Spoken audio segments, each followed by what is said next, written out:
Untuk menilai penyelenggaraan pemilu apakah telah sesuai dengan asas pemilu, saya akan membahasnya dari pendekatan sistem hukum yang digagas oleh Friedman dan saat ini tentunya masih relevan untuk dijadikan rujukan guna melihat konstruksi penyelenggaraan pemilu serentak. Tahun 2024 dari 3 perspektif sistem hukum yang merupakan struktur hukum, substansi hukum, dan budaya hukum. Pertama, struktur hukum meliputi lembaga dan peranata aparatur negara. Dari perspektif ini, penegakan hukum dan konstitusi khususnya berkenaan dengan pemilu demi tercapainya pemilu yang langsung, umum, bebas, rahasia, jujur, dan adil, sebagaimana amanat konstitusi mestinya menjadi tanggung jawab bersama seluruh komponen cabang kekuasaan negara, seperti eksekutif, legislatif, yudikatif, komisi-komisi independen dalam hal ini KPU, Bawaslu, DKPP dalam kapasitas dan porsinya masing-masing. Eksekutif atas persetujuan legislatif mengalokasikan anggaran pemilu serta membuat instrumen hukum pemilu yang memadai. Sementara itu KPU bersama lembaga penyelenggara pemilu lainnya seperti Bawaslu dan DKPP bertugas menyelenggarakan pemilu secara proporsional dan adil. Kepolisian dan aparat keamanan bertugas untuk menjaga agar suasana penyelenggaraan pemilu berlangsung kondusif, tertib, dan aman. Adapun sengketa hasil pemilu diselesaikan secara hukum melalui Mahkamah Konstitusi.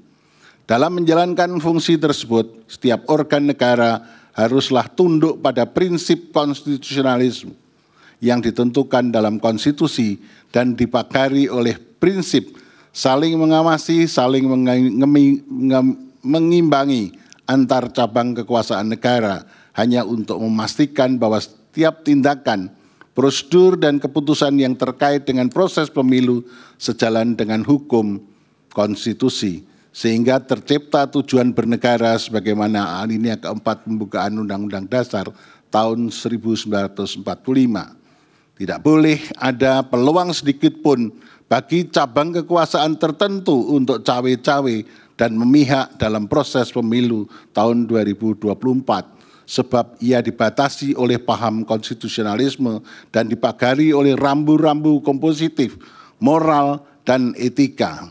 Apa yang dilakukan oleh pemerintah presiden dengan segenap struktur politik kementerian dan lembaga dari tingkat pusat hingga level daerah telah bertindak partisan dan memihak calon pasangan tertentu.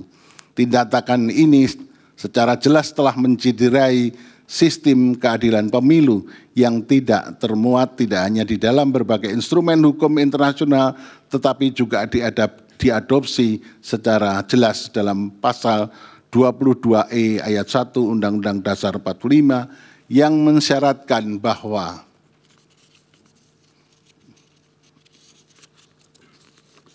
penyelenggaraan pemilu harus dilaksanakan secara langsung, umum, bebas, dan rahasia, serta jujur dan adil.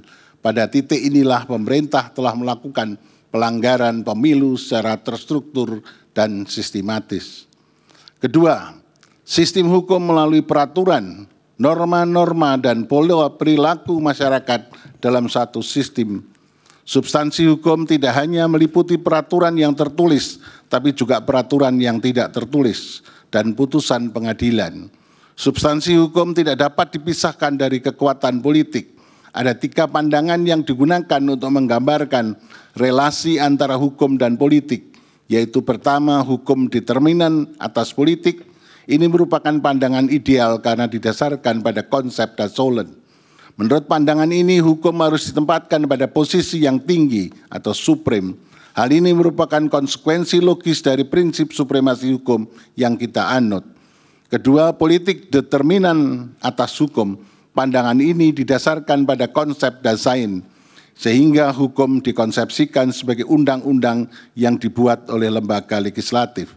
Dengan kata lain, hukum merupakan hasil resultante dari kesepakatan politik.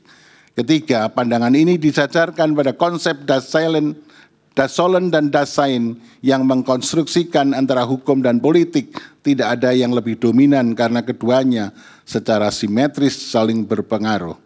Apabila politik ditandai sebagai kekuasaan, maka politik tanpa hukum adalah sewenang-wenang, sedangkan hukum tanpa politik adalah angan-angan dan mandul.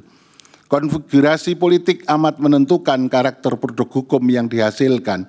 Di negara yang konfigurasi politiknya demokratis, maka produk hukum yang dihasilkan cenderung berkarakter responsif atau populistik. Sedangkan di negara yang konfigurasi politiknya otoriter, maka produk hukum yang dihasilkan cenderung ortodok atau konservatif.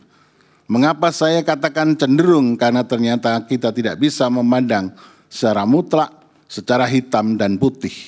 Dalam prakteknya tidak ada satupun negara yang dapat mengikuti bentuk teoritis secara utuh atau penuh.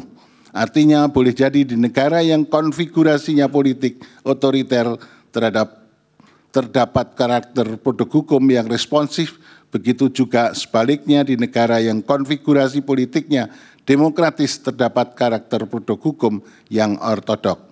Oleh karenanya dalam proses pembuatan hukum, khususnya hukum pemilu, perlu memberikan peran dan partisipasi masyarakat sehingga produk hukum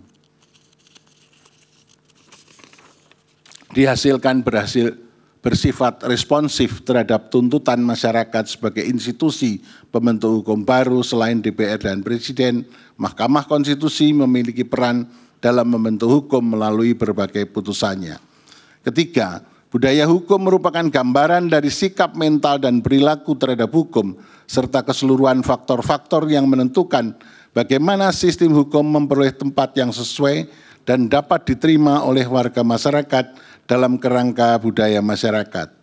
Poin yang terakhir ini berkaitan erat dengan kultur berhukum dan berkonstitusi dalam negara kita. Selama ini pembangunan hukum di negara kita amat lemah pada aspek ini, bahkan cenderung diabaikan.